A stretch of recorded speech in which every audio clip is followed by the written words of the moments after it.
BraveWords Records, home for Paul Di'Anno's Warhorse, The Chris Slade Timeline, Rhett Forrester and Rob Robbins, Prophets of Addiction, Jack Starr, Esker, Crimson Glory, and Lillian Axe, where music lives. BraveWords Records. Visit BraveWordsRecords.com. Please welcome to BraveWords Streaming for Vengeance, Mr. Neil Turbin, talking about mostly Anthrax. Mostly Anthrax, correct? Well, we'll talk about whatever you want to ask me, but, I don't really talk a lot about Anthrax because it really doesn't have much to do with me other than I was in the band for 2 years, but, we've moved on to doing what we do, No, absolutely. But when was the seed germinated to actually celebrate? I just find it unbelievable that you create something 40 plus years ago, and I say in brackets innocently because nobody knew what was going to happen. Metallica had no idea what was going to happen, and here we are 40 plus years ago, and here's a record that stood the test of time, and you are now coming to Canada to celebrate it. Well, thank you, Tim. Yes, we put in a lot of hard work and did it over the years, and in the beginning, of course, did a lot of trials and tribulations. I mean, it was kind of going through some different phases, it wasn't like, oh, just write some songs and we're going to put out a great album and then we're going to be superstars. It was kind of like we struggled the whole way to get there, and got a lot of bumps on the way to learn some lessons, and playing with bands like Metallica and playing with Manowar and playing with Overkill and playing with these other bands, Raven, and going to the shows, seeing the other bands that are bringing the top level performances, like of course bands that I loved back then, and also bands that were strong back then. Of course Ronnie James Dio, and seeing him in Black Sabbath, and seeing Ozzy with Randy Rhoads, and even meeting him. Also, seeing Judas Priest and Iron Maiden, Number of the Beast, Screaming for Vengeance tour. Speaking of screaming for vengeance, screaming for vengeance. Yes. And that's it. That's here at BraveWords. So, and then, some of the other influences that I had, a lot of New York influences, Riot, and of course from the new wave of British heavy metal, Saxon and Loudness from Japan, and Sortilege from France, and many, many other bands. I mean, the whole scene was just going, at that time. Of course, right before, I guess, the earlier times of the new wave of British heavy metal, or during that whole era, I would say, we're kind of finding our way, on the front end of it, because the band was really trying to be more or less a kind of a, not a cookie cutter, but some kind of a version of what they liked, which was Iron Maiden pretty much, and some Judas Priest thrown in for good measure. Me, I was not trying to emulate somebody. I was trying to be myself, because I had my own band before. Right. For 3 years, the New Race. I did that when I was basically 15 till 18 or 16, 15, 16 till 18, till I was out of high school and into college, and at that time, Anthrax had contacted me when I had an ad out looking for a band, when my first band kind of didn't, wasn't happening anymore. So I wasn't ready to look for a band, because I joined another band, because I had an ad and someone called me and I went to join that band. So I really didn't have, like I wasn't going to join 5 bands. I didn't think like that back then. Nowadays, people can be in 15 bands. Right. But that was kind of the impetus then. And then, to have that happen, and then of course Anthrax had an ad out. I had called them because I saw that they had an ad, and I know they called me because I had an ad at one point. So I figured, okay, this looks like the same phone number. You had to do the math without a calculator back then, so the phone number looked similar. And I called and spoke to the band, and then what happened after that is, I got together with Greg Walls, with Scott, and with Dan Loker, and we met, and then it was kind of like play each other some tapes, play each other some stuff. So we kind of, it was like the show and tell moment, that they talk about from right. Early school years, and we shared our information, and at that point it was like, okay, well, we need a band and we need a singer. It was kind of like that. I need a band, they need a singer. It worked out for that timing.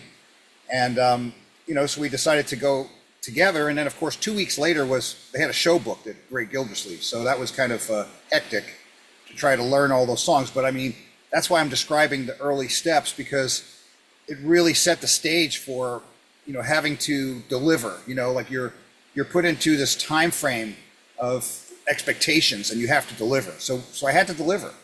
And, you know, I memorized all those lyrics for the songs and doing our you know, the set. And then a few weeks later after that, maybe 3 weeks later, was another show at Great Gildersleeve. So it's like I had to be prepared. But in those early songs, they just weren't, you know, I don't know. I'm sure you get a lot of material come across your desk, you know, a lot of different bands. Absolutely. And you can get an album from a band that you've always liked, you've always loved the band, and it just is like, okay, where's the hit song, or where's the song that grabs me? And there is none. And that has to do with, you know, some bands, you know, I don't want to say for Black Sabbath that Never Say Die would be that album, because I kind of liked it. But for Ozzy, that was an album that he didn't feel that way. And I can understand that. So if he felt that way, how's everybody else supposed to feel, you know? Right. And I think it's kind of like that. I think, you know, until you really have an expertise with songwriting, you really know how to structure songs, how to, you know, where to pitch the song vocally, where do you tune it. The band wasn't sophisticated at that level. It was nobody's fault. It was just the level of, you know, skill level or level of education in music or whatever you want to call it. I think musicians today, they have a lot more advantages with all the YouTubes and all the, you know, app programs and things that they can use, even technology they can use to, you know, learn instruments a lot quicker. But I think back in those days, you know, we're looking at our influences, the people that we look up to, and, you know, you hear Michael Schenker and it's like, okay, well, that sounds really good. You know, you hear Except and it's like, well, that sounds really good. You hear Saxon, you hear Biff Byford. It's like, okay, well, right out of the gate, you know, Wheels of Steel, of course, you know, 747, I mean, Riot, Fire Down Under, you know, Loudness, Live, Loud, Alive. I mean, all of these things were so amazing. And, you know, Judas Priest at that point, you know, I mean, I was kind of blown away when Unleashed in the East came out, and, you know, they had Hellbent for Leather. I saw them on the west side of New York by the pier when they did the last show of the Point of Entry tour time frame, and they threw off their leather vests and their belts and into the audience. And I was like, wow.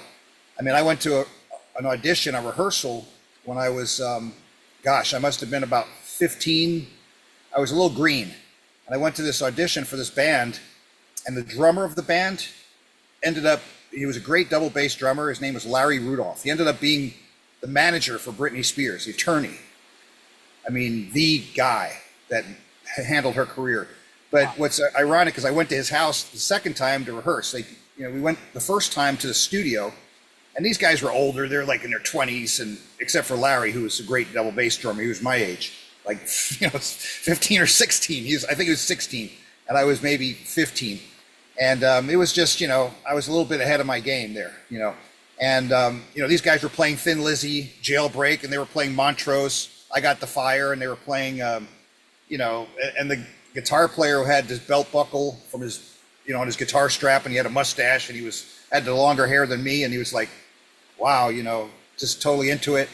And he was a good guitar player, had the Gibson Les Paul, and I'm like, man, these guys are professional. So I had to up my game at that point, that first, you know, one of the first auditions. So I'm thinking to myself, okay. And then he hands me this album, Hellbent for Leather. And I'm like, holy smokes, like looking at this thing, and then he played a song or two. I'm like, oh my God, how am I going to get to that point? You know, how do you get there? You know, you need a hell of an escalator to get to that level, right? It's, you know, there's a lot of work to be done. So I bring that to your attention just because it's kind of like the epiphany of like, this is where you need to be. So when I joined Anthrax, you know, fast forward to that point, it's like I understood through lots of years and lots of struggling and trying to find my own sound, find myself. And I was still doing that, but I had an idea of where to go with it. And, you know, that was where I was coming from. I think Anthrax themselves, the band collectively, you know, they had influences, and they were kind of wanting to be something. or somebody else. Right. And I want it to be me, you know, and I think that's, to carry that forward to 2025, you know, those early demos where those songs weren't crafted by me, they were kind of like, here you go, sing to this. It's kind of like you're trying to fit a round peg into a square box, you know, you're trying to make something fit, as opposed to doing something more organically where you collaborate, you write together. Right. You know, you have this structure, you have this idea of how you're going to position the song. You know, you're going to have a guitar solo start the song. Are you going to have a scream start the song? Are you going to have a drum pattern start the song? Are you going to, you know, what are you going to do? A bass line. You know, there's Iron Maiden songs that have bass lines starting a song. You know, I mean, there's so many different ways to approach it. And what's the best way? Well, there is no necessarily best way, but what works best for you. But I think to carry that forward to today, there must have been something that stayed in people's minds, you know, about the songs, because really that's what stays in my mind is songs of other bands. You know, like if I hear a song and I can't get it out of my head, to me, that's a telling sign, you know. So there's been times where there's certain riffs or certain songs or lyrics or melodies that stay in my head, of my own even. And, you know, that's a good sign. And I think early Anthrax, before I joined the band, when I joined the band, those songs didn't really have that for me. But when we started writing, really the first true creation was Panic. And that had a theme in it. It had a, you know, melody to it. It had, you know, a vocal delivery to it. It had screams in it. It had, you know, some kind of a vibe. So to me, that's where it started, really. I think comparing that to what came before it, you know, it's not really a comparison. It's kind of like pro football versus, you know, high school. You know. I had an interview with Scott Ian a couple of years ago on 70,000 Tons of Metal, and I was joking with him. I said, there's a lot of people that actually consider that Anthrax is like one of their crowning achievements. And he said back to me, he said, but I think we've made 10 better records since then. But there's a lot of people that just love that first album. Well, better in what way? You know, more expensive studio, more expensive producer. You know, it all comes down to songwriting. So, right. Because you like a singer better than the other, or if you prefer a personality better than the other, I mean, what's the criteria? What's the, you know, how do you gauge that? So, what do I like? You know, what do you like? I mean, what does everybody else like about Iron Maiden? I mean, you have 4 singers, right? One that didn't really get on an album with them, but of course, with Paul Di'Anno, I love Paul Di'Anno's voice. I loved Iron Maiden with Paul Di'Anno. I was totally into that. I was totally into Riot with Guy Speranza. You know, these were, you know, inevitable, you know, just incredible characters. You know, that's the word, characters. They had a unique voice, but they had character to their voice. Now, take someone like a Bruce Dickinson. Of course, he's amazing. I just saw him, you know, the other day, 2 days ago at Wiltern. But Bruce, you know, he's pitched up in that upper register. You know, a lot of his stuff is like right in that upper register. He's really strong. He's still got every bit of it, you know, 1,000%, full throttle.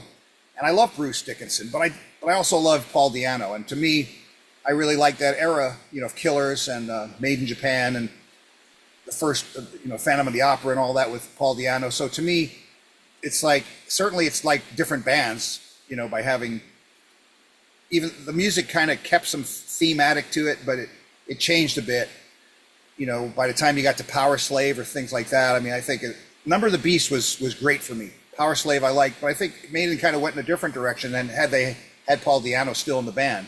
And of course, that wasn't possible because of different reasons, but I'm not even trying to bring that up, but it's more so about the sound of the band. So to me, there was a sound of the band with Paul Di'Anno, and I really love that. And, you know, I think Paul kind of, you know, did that on his own as well, you know, carrying it forward with his bands that he's had over the years. But it was never really the same for me, you know, with Iron Maiden. And, you know, when you change something like a singer, I think that's a big change. Something like a drummer, that's also a big change. I mean, if you look at Judas Priest with Dave Holland, I mean, Les Binks, I loved Les Binks, but I really did like Dave Holland. I thought, you know, the songwriting and, you know, British Steel, I mean, you know, pretty amazing stuff. You know, Screaming for Vengeance, Defenders of the Faith. To me, those were some of the most incredible albums for Priest. Even the earlier albums, Sin After Sin, Hellbent for Leather, obviously. It's kind of like the songwriting got, I don't know, it got more mainstream, I guess, for Priest. So for me, I think that, yeah, Anthrax might have got more mainstream with some of their writing. I mean, I was only in the band for 2 years. We only had the output of one album, and then I had, songs on the next 2 album releases. And, then they've done, probably 10 or 20 repackaged versions of the same old stuff, right? But, call it something and just put it out again. Or have someone else sing it, right? And re-record it. But don't remix it, right? Don't remix it and give people what they want, because I've been told, when are they going to remix this thing? And I said, don't worry, I'm doing it myself. I'm recording it. I'm recording all the songs. So I'm the same guy singing it. So I've got, I've got 41 years I've lived with these songs to make them hit harder and make them, push the strengths out, bring the tempos to the places where it sits better, lives better, breathes better, and I can still sing the notes. So where did the need for speed come from? And what was at the time, what was the heaviest and fastest you'd heard? Because, you were like in a cluster of some great bands, but it was this birth of speed and thrash metal, right? Well, good question, Tim. So what was going on, I think that, all of the band, I don't like to speak for other people, so I don't like to say us, but I would say all of the band, they had a penchant or a passion or were inspired by the heavier bands. Some of us like more of the melodic, some of us like more of the heavy, more like that was the only thing important. To me, it was always about the melodies and about the vocal lines, as well as the heaviness, as well as the speed. But I did tend to lean towards, I think we all kind of came to an agreement on bands like Except, Fast as a Shark, Motorhead, Iron Fist, Ace of Spades, Overkill, so many other songs. And just the whole attitude about that. And there's so many other bands that kind of drove it to that place. I mean, certainly Black Sabbath, certainly Deep Purple. Certainly we were impacted by the AOR bands that were on the radio, that they played nonstop, between the Journey, Foreigners, the Kansases, and the Totos, and those bands back then. I mean, for me, I was a prog guy early on. I went to see Yes in the Round, 1978, Madison Square Garden. So yeah, and that was, I think, Tormato or something, was the Tormato or whatever it was. That was the album. I liked it, but I was into Yes on Close to the Edge. I mean, so I really liked the musicianship, and I also grew up with the Ramones. So, I also understood the down-picking thing and keeping it simple, and, growing up with Kiss, growing up with, those kind of bands as well. And the Cheap Tricks of the world, the Who, bands that were maybe more of the basic approach, melodic and good songs, Beatles, Stones, all that. I mean, I can keep going, there's no shortage of influences. Motown, R&B, oldies, all kinds of classic standard tunes. I mean, I came from a family that had, a lot of musicians. My uncle's, musical director from Broadway and an arranger, still doing, television and film and concerts, conducting philharmonics, orchestras, things like that. And my grandmother was a coloratura soprano singer, and my other grandmother played piano. My mom played piano. I mean, music was coming at me from different directions. Of course, it wasn't my music.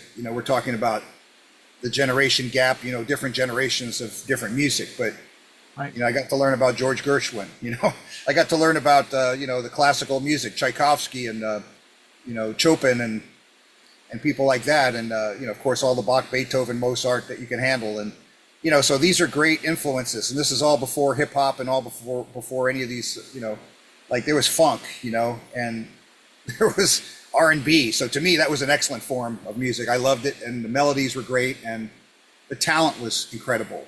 And there wasn't too many Darth Vader, Cookie Monster guys, no grouchy Oscar guys from Sesame Street or Big Birds. none of those guys yet. So, Bert and Ernie, they were cool, but we didn't get into the Cookie Monster yet. But it was cool, and I respect those bands. I mean, I like the music more than I do, growling. But that's just me, I'm not trying to be disrespectful to those kind of bands. I mean, I just don't know that that's actually singing. It's kind of growling, if you ask me. But anyway, I digress. Did you feel that you were part of this brand new scene? And were you paying attention to the other big four bands or the Testaments and Exodus? Like, were you paying attention around you? Well, I was absolutely, I had discernment, I had cognizance, I had, complete awareness and recognition of all the bands that were around me and all the fans and all the people, because, you got to take it in and soak it in and comprehend it, and see what, where do you reside in all of this? But I think Testament came quite a bit after. It was Legacy that I knew of from John Zazula.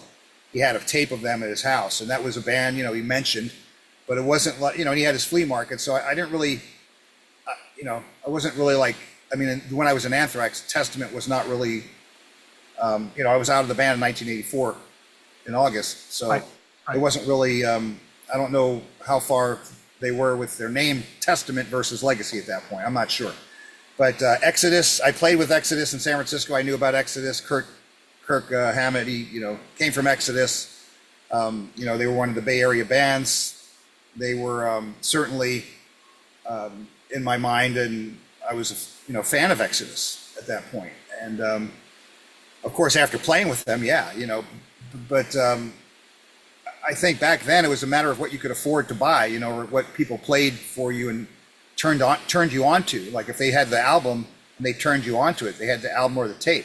You got to teleport back to 1983 or 84 or 82 when people had vinyls. Like maybe the rich kid down the street who had every vinyl of everything.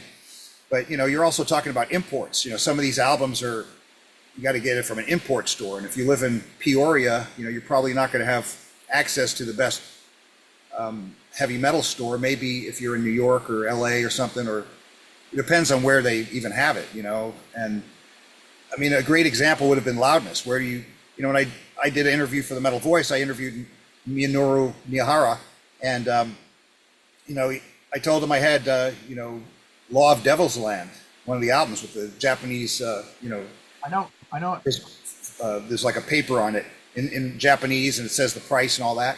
And then there's inserts. It's got stickers. It's a totally different packaging, beautiful packaging they did in Japan.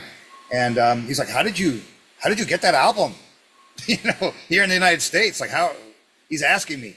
And it's exactly like that. Like, how did I get that album? Well, I had, some people that were generous, and they gave me a few albums here and there. And, so I was fortunate to have some albums to listen to. I knew about quite a number of bands, and through the other guys in the band too. Dan Loper was a big fan of, bands like Angel Witch and Venom, and that kind of direction. And, Scott was at that point into, he got into the Rods and Y&T. And I was getting into these French bands like Sortilège and Warning, which are great bands. So I think, we got pulled in different directions. It became like this next level. It wasn't just Judas Priest and, Blizzard of Oz anymore. It was now an Iron Maiden. Now it was, I was more into the Riot, the Saxon, the Except, some of the more obscure or more underground bands, Silver Mountain, from Sweden, and, 44 Magnum from Japan. And so I think Earthshakers from Japan, some of these bands, just kind of seeped into our world, and we're part of the rotation of what we would play. And I think that my particular thing was we'd play live, and the songs there would be adrenaline. The songs would be faster.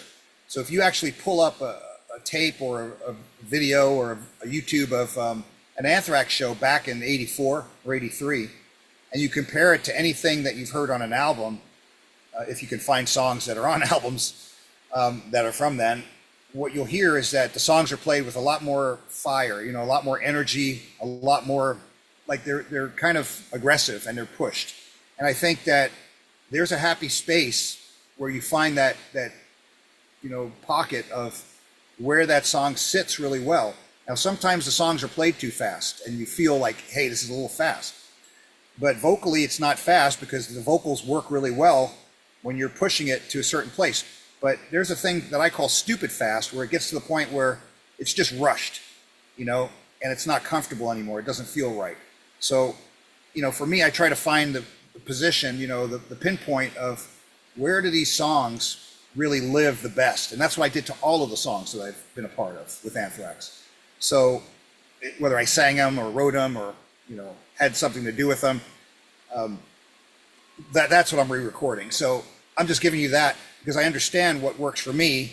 That doesn't necessarily work for a purist who says, oh, well, it's not as slow as I'm 18 on the Fistful of Metal album. Well, yeah, it was kind of slow. We thought it was fast back then. And I think that's what it was, Tim. I think that, you know, people were used to the rules of what came before us. So they're used to playing the guitar, you know, riffing that guitar a certain way. And, you know, they weren't used to, you know, you know, they weren't used to this, you know, the gent, D-G-E-N-T, that kind of picking, or, you know, rhythmic percussive drum beats, blast beats, all that kind of stuff. I mean, there's so many different advancements to the methods of playing. And I think that that's just natural. You know, it's a natural progression. I mean, I'm sure classical music, you know, changed from, if you take it from the very inception to where it went eventually when you had all these great classical composers. So I think, you know, that's kind of what happened in heavy metal. You had, you know, a few heavy metal bands that were trying to figure out what we were even doing. You know, it was heavy rock, I guess it was. And then they became heavy metal. And then all of a sudden there's more heavy metal bands. And then all of a sudden now there's even more. And now there's, you know, subdivisions, there's subgenres, thrash metal and, you know, pagan metal and Viking metal, death metal, black metal. So, let me ask you, you create glam metal. You create this album that is full on velocity, and you throw everyone for a loop with this classic Alice Cooper cover. Tell me about those discussions. Was everyone go, yeah, we got to cover Alice Cooper? And how did you think it fit into that record? Well, you know, I wish that that's the way that it really went, but it didn't. It actually was, we were kind of, I'm trying to remember if we were exactly right before going up to Ithaca. We actually didn't go right up to Ithaca. We were going to Music America Studios, so we got kind of sidetracked going to Rochester to record, thinking that we were going to record at Music America where Metallica did Kill 'Em All and work with similar people on that. But, you know, as we were walking down the stairs, the mixing board and the cables were going up the stairs. When we went down the stairs, there was an empty floor in the basement of a haunted type of hotel type place, and like a house hotel kind of weird place by Kodak, where Kodak used to be up in Rochester. So we're on the floor for 3 nights, and we're going to this coffee shop across the street, you know, and we're hopeful, yeah, bring that gear back in. Nope, they were redoing that whole studio, and they were doing it their way and not our way. So we eventually were at a crossroads of like, well, what do we do now? And so we got on the phone with John Zazula, Johnny Z, Marsha Z, and, you know, what do we do now, Johnny? So, okay, I'll make a phone call. I got Carl Kennedy. And Carl's like, okay, well, I know a studio that's over in Elmira by the prison. and that studio was not up to par. You know, it was kind of like more of an amateur place. It was a smaller tape. It wasn't 2-inch tape. It was like, you know, a smaller tape, and it was a 16 track, and it just wasn't like, you know, what albums came out of there? Nothing much. But Carl did some drums there or something. He produced a band or something happened there. I don't know. But we didn't really feel, I mean, we were, you know, Scott and I were looking at each other, Dan Smith's looking, you know, everybody's looking, you know, like, we're looking like, where's the exit? Let's get out of here. Like, we don't want to be here. We don't, you know, and of course the conversation was, well, this is what we can afford. Maybe we can't even afford this. We're not paying for it, right? So John Zazula's paying for it. So it was kind of a critical point. And then from there, we just came back to Carl, all of us, and said, you know, we're shaking our heads like, Carl, this is just not, we don't feel like, it just doesn't feel right, you know? It doesn't feel like we want to I mean, what more can you say? You know, it's like a blind date with the wrong person. You know, it's just like, no, we can't go there. Yeah. So it was kind of that intuitive feeling of like, oh my gosh, let's try to find somewhere else. So we did find somewhere else, and we went from that studio in Elmira, a 16-track, to Pyramid in Ithaca, which was a couple hours away, or an hour and a half or so. We were driving through the pastures, through the mountains, through the greens, in the country roads out there, and then in upstate New York. And then we get to Ithaca, and we get to the studio, and we walk in the door. And in that door, we went pretty much, we saw some of the equipment. It's like ooh and ah, you know, Studer, Revox, you know, very high-end, expensive equipment, mixing board, you know, killer, Neve type stuff in there. And, you know, you can have all this fancy equipment. It's all how you use it, though. That's what really matters. And then we get into the tape room. So we're looking in the tape room where they have the Ampex 256 tapes, you know, the Grandmaster, you know, the master reels, the 2-inch tapes on those masters. I mean, if you know what those things look like back in the day with the logo of Ampex on there. And anyway, so they got some old ones. We're looking through these things, you know, we're looking at Ted Nugent, Amboy Dukes, and like, okay, well, this is good. You know, we got something that we can recognize at least, you know, like, you know, what did Ted Nugent do back then? It wasn't Cat Scratch Fever. We're talking like Journey to the Center of the Earth or something. The mind. Journey to the Center of his Mind. I mean, it was cool. And, you know, he was quite a shredder back then on his Birdland. And, you know, it was a different thing than what we were doing, but it was like, okay, this is cool. The Rods recorded there. Some of the artists upstate, you know, recorded there. It was a legit studio. And they had the rooms, they had the drum rooms, they had the vocal rooms, they had the guitar rooms, they had amps. I mean, this was the kind of place that was cool for us. But the price tag was not so cool. But Alex Perialis, he worked with Johnny Z, you know, they made it happen. You know, they worked it out. They bargained with each other. They worked it out, and I guess it was a very good decision for John Zazula, because, I mean, look at all the other bands that were sent up to Ithaca Pyramid Studios to record. Yeah. Including, I think Testament might have been in there too, maybe. But Overkill for sure, right? So. Overkill, yeah, the New York bands. But I wouldn't be surprised if maybe I'm wrong, and I could be, because I mean, why would Testament go all the way to New York to record? But maybe they did, because Johnny had a deal with that studio. He's doing a lot of work, but a lot of things were recorded there. I mean, you know, other bands on Megaforce Records. That's what I'm trying to say. So I think he worked out deals with Megaforce to put other artists in that studio, right? And it worked out well. And he had, you know, Carl Kennedy producing, so it was like a, you know, cookie cutter. Just get the next one in here. Let's keep going. But from my standpoint, I think that you know, Fistful of Metal, you know, it had certain elements in it that carried forward. The I'm 18.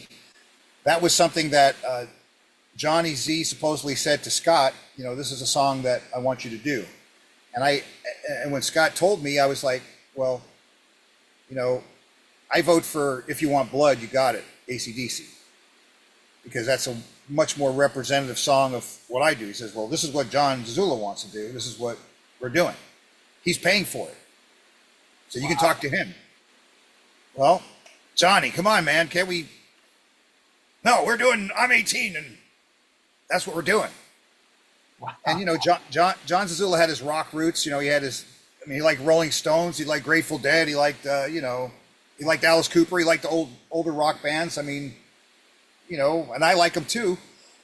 But I didn't really see us as a, I didn't, you know, it was kind of a hard kind of connection to, I get Alice Cooper, and I liked Alice Cooper a lot.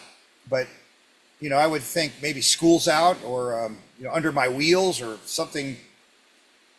I'm 18, okay, you know, so that's what we had to work with. It was kind of like, how do we, it was like that square, the square one in the round, the round hole into a square peg, you know, kind of thing. It's just, how do you make this thing work? So we kind of pushed it a little bit. We put some double bass in there. I think that it could have had more done to it, but that's what we came up with at the time. I thought it was, you know, very well done for what we did. Probably an underappreciated cover. And I don't think Anthrax, you know, likes to promote anything that I've done with the band. You know, I think that's just a reality. But that's fine. It just gives me more opportunity to do what I do. You know, that's fine. So But I think that I'm 18 was actually, a solid cover of that song. And, when I play it live, the fans really love it. And, maybe it's just because Alice Cooper wrote it, but, I play it a little bit faster than Fistful of Metal. What did you think when you heard Joey Belladonna's voice on Armed and Dangerous? I was like, well, it was a lot of flange going on the guitars, and then the intro of the song, it got dragged out more into this more pomp and circumstance kind of thing. I thought it was, not my flavor, of what I would have done. And, it kind of was like I was listening to the lyrics and I'm like, what is that? It's like he's changing lyrics that didn't make it better. It just changed it, to say, hey, I changed a few lyrics. I had written that song before I left the band. So, and it's copywritten already. So, it wasn't a new song, it was already done before you got there kind of thing. So anyway, to me, that didn't, it didn't really move me in a way that maybe other people might have been moved by it. I felt that it lost some of its edge. I thought it was more, they try to polish it a lot. And, it had the aggression in the choruses and in the pre-choruses, but in the overall delivery of that, but I felt like it was kind of trying to be something different, and that's fine. It was something different. But, to me, I'm not a fan of certain types of vibratos and voices and certain types of sounding voices. Like, to me, voices are a very personal thing. So some people really love certain singers and some people don't, and, it's kind of like food, right? You might like certain things and your wife may like certain other things. And, so it's kind of like that. And for me, I've always really been a fan of, people that really express themselves well, even though they may not be the best singer in the world from a technique standpoint, but, or their range might not be this wide, super range. But also I do love singers that can sing like Pavarotti and all that, or Enrico Caruso. But I think, Jimi Hendrix, I loved his voice. I loved what he did because he was so expressive, but it was very, within a certain range, and the same thing with Phil Lynott and Lizzie, I love what Phil did. And Phil was a super songwriter, and so was Hendrix. Incredible. And even if they didn't write their own songs, when they interpreted other people's songs, look at Hendrix with, All Along the Watchtower. What a magnificent version. And, he did such a good job that Bob Dylan changed the way he played the song live. That tells you something. And to me, like the same thing with Phil Lynott. He took Rosalie, Bob Seger, and he turned that thing into an ass kicker, and it was melodic and it was really nice and great vocals, but he had this sense about the melody. And to me, that's, there's certain singers that have that kind of feel. So Guy Speranza from Riot, he had a certain character to his voice. I mean, Rhett Forrester may be a better frontman, but and Rhett was a great soul singer, soulful kind of Paul Rogers-esque, Southern singer. But when it comes to Guy Speranza, he was a real metal singer at that point. He was a real trailblazer, a real innovator, and his sound was really unique. So to me, I really, appreciated that delivery style. And so when I heard Joey, I just felt like, okay, so it's different. Is it better? Is it worse? I just thought it was different. I didn't think it was, it wasn't like he was hitting higher notes. It wasn't like he was holding screams longer. It wasn't like it was more aggressive. That wasn't the case.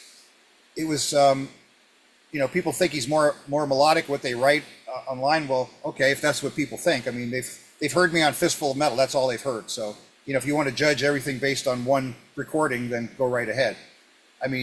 There's more than one side to a building, If you just look at the facade, that's all you see, right? So I take it you weren't following Anthrax too much after that point. You were on your own little path. Well, I went and I saw them at L'Amour's. I did go see them, the first gig they did there with Joey. So yeah, I saw the gig. I was there, and there was no love lost. So I just went to the gig just check it out, you know. And I've seen Anthrax also with John Bush. You know, I went to see them at the Greek Theater. I had a friend that said, "Hey, you want to go to see a band at the Greek Theater?" What was the band? Dio, and Anthrax was opening. So we got there kind of late, and I told John about it because John and I were, you know, we talked and we're friendly. And John is a great singer, great guy. You know, very you know, reasonable kind of person. You know, just really super cool people. And you know, I've had the opportunity to interview him like 3 times, and he's always been super, you know, kind and open-minded and generous with his time. And he even, you know, had me come up and sing with him. You know, I said, "Hey, John, you know, we're both doing this Dio thing. What do you think if I sang backups for you? I'm not going to step on what you do. I won't get in your way, you know." And I held to my commitment, my promise that I wouldn't, because I don't need a pat on the back or validation. You know, I thought it would be cool. You know, hey, here's a chance. You know, we could talk about this stuff all day long about Anthrax singers, this, that, and the other. But, you know, in reality, you know, I sing all Fistful of Metal, Armed and Dangerous, Spreading the Disease songs that I was responsible for or part of. And John does all of his music. So that's music that Anthrax doesn't even play. So what's even the point of having Anthrax? I mean, you got John Bush, you know, he does a great job, and he's got a great band that he's touring with now. Exactly. And We've got 2 ex-Anthrax singers. and I'm doing the same thing. You know, I've been doing it, and you know, it's not about you know, it's not about replacing Anthrax. Anthrax is already doing what Anthrax does. They do what they do, and you know, John Bush does what he does, and I do what I do. And it's like, you know, it's not trying to be, you know, the last thing I'm trying to do is be Iron Maiden or Judas Priest or Accept or Saxon or Anthrax, because, you know, I learned this lesson with Cheap Trick much earlier on, 14 years old. And the way that Robin Zander sings out of his throat, you know, I want you to want, you know, it's all out of the throat. And he's a great singer, but his technique is totally unusual. It's a very hard technique to sing. And if you're starting off singing, it sounds like it's you know, pedestrian and simple, but it's not. And if you sing like that, it's a great way to throw your voice out, you know, blow your voice out. If you're trying to sing everything from your throat, you're not singing from your diaphragm. But it's a certain technique, but he's perfected it to a place where, you know, he's a phenomenal singer, phenomenal writer, phenomenal artist. But from my standpoint, it was a bad idea trying to emulate that early on, and it just didn't work. You know, it just wasn't where my voice was. And, you know, maybe there's some people that do sound like Robin Zander that could sing like that all the time, but I couldn't. And I learned that, you know, this is not the way, you know, like, so I'm sure some people, they want to sing death metal and growling and all that, but their voice is like, you know, a very soft female voice, you know, so how, you know, they sound like a cat meowing when they want to sound like they're barking, right? So, you know, it's quite a, you know, you got to figure out what works for you, you know, what, it's almost like finding an outfit or sunglasses. It's like you want to find the frames that look right on your head. You know, you don't have everybody else's head. You got your face and your bone structure and your hair and your eyes and your, you know, you got to have your look and your thing.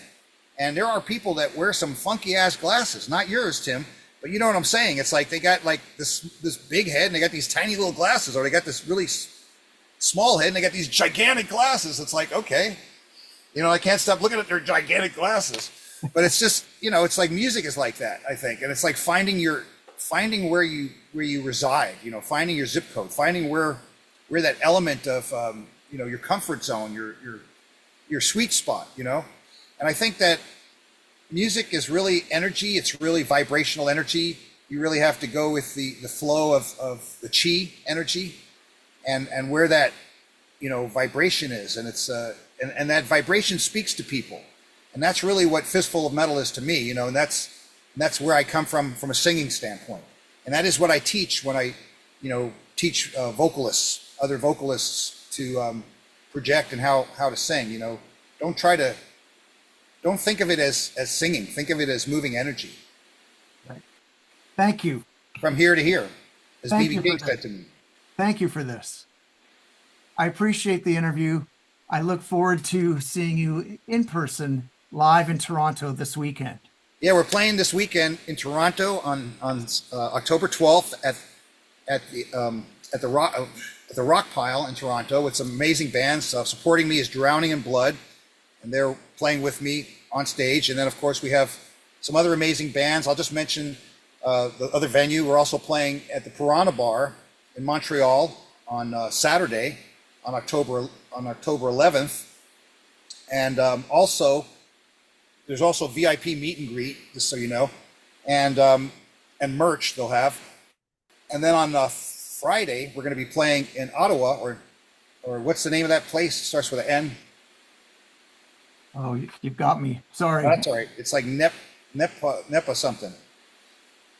Well, anyway, it's right in Ottawa, but it's right, like the next town over from Ottawa or inside of Ottawa. And that's going to be at the Brass Monkey on October 10th. So we're playing there, and some of the support bands we're playing with, there's Zephyr, there's Zero Tolerance. I did mention Drowning in Blood, who's my personal support. Right. And then also Machine Messiah, they're going to be playing with us, and also Mute Tank and Marble Ghosts. So these are the opening support bands that are going to be playing in the different cities, some of them, depending on which city you go to, if people are coming to that. But I think what's really unique about the show is that, I haven't played these songs in Canada since 1984. And some of them were never played in Canada because we were opening up for Raven. So we didn't get a chance to play songs like Gung Ho or Raise Hell or songs like that. But, I'm singing Armed and Dangerous. I'm singing all the Fistful songs. I've got some of my, Neil Turbin songs that I'm playing as well. I mean, all these are Neil Turbin songs because I wrote them. I was part of writing all of them. So either way. And I also wrote on the Last Quiet Riot album, by the way, a couple of songs. So co-wrote with Frankie and Neil Citron. But I did want to mention that those three shows, you can go to ticketscene.ca. Again, ticketscene.ca to see what the packages are for a meet and greet or just for a ticket. And, again, on Friday, October 10th in Ottawa at Brass Monkey, Saturday, October 11th in Montreal at the Piranha Bar, and Saturday in your town in Toronto at the Rock Pile. And we're really excited. We're going to play these songs the way that I, went back and reverse engineered them, took them through a program called Moistus, listened to the tracks, listened to what Dan and Scott and, Charlie were playing on the songs, isolating the track as much as possible to hear like what was going on in the studio, what did we actually play? Because if I'm going to re-record something, I want to know exactly what was played. I'm not trying to, do it halfway. We've got to do it all the way. And in some cases, we're like, they played that? In other cases, it's like, yeah, they played that. And we want to keep it true to form. And there's no need to change something unless there's a reason to change it, not just for the sake of changing it. So that's kind of my approach. And that is the way that I play the songs live. And I can tell you that some of the tempos are pushed a bit. Some of the endings are different, because there were songs like I'm 18 that faded out. So we want to play the song so it's exciting. It's got that live energy. It's got that, that adrenaline, because that is what, makes you, you're at a concert, you feel that adrenaline. That's the way a recording should be, in my opinion. That's what I want to hear. So that's why I play the songs that way. And maybe that's not right for everyone. Maybe people want us to slow it down and, they could go get some popcorn or go to the bathroom or get a beer or something or buy a t-shirt right then. But I like to have no songs that give you that feeling of like, oh, yawn, like, okay, I've seen 2 songs. Let's go do something else. All right. Because that's the worst. I mean, it should be you go to a concert and it's like, oh my God, I can tell you that the Number of the Beast and Screaming for Vengeance concert, when I saw those bands, Iron Maiden, Judas Priest at Madison Square Garden, there wasn't a moment where you could go away and say, oh, we can just go over here. Or Kiss, Kiss Alive 2. I saw that at Madison Square Garden. Oh, well, I just think I'll leave. They're spitting blood and flames and we'll just go get some popcorn now. No, I don't think so. I didn't want to miss anything. That's what you want to do. You want to go to a concert that makes you feel that way. And I think that that's where I'm coming from. Now, I don't know if I've accomplished that, but that's certainly what my intent is, is to, entertain and put on a show that really grabs people and that keeps them, by the throat the whole time. You have to. I mean, there's a lot of other bands out there that will be glad to take your place. So you know, I just feel very privileged and very honored that, you know, Front Row Promotions and Dungeon Works Productions, you know, have, you know, we're working with me to bring me out there. You know, I've booked this directly through them, no booking agent, no manager, no record label, no, you know, just me and them coming out there directly. I just booked Brazil. I did it directly with the venue. I'm not dealing with booking agents and promoters and all this other stuff because it was no problem. You know, do it directly. There I am. But of course, I'd love to, you know, work with a promoter, work with a booking agent. You know, since I'm playing international shows, it'd be great to work with, you know, legitimate folks that aren't just looking to rob you blind. And that's the business, as we know, right? I mean, unfortunately, in any business, there's a lot of stuff, a lot of funny stuff like that going on. But all I can say, Tim, is it's a great honor, great pleasure. I know we were talking about maybe getting together and having an interview in the past, but I'm glad it finally, you know, connected, came together, and here we are.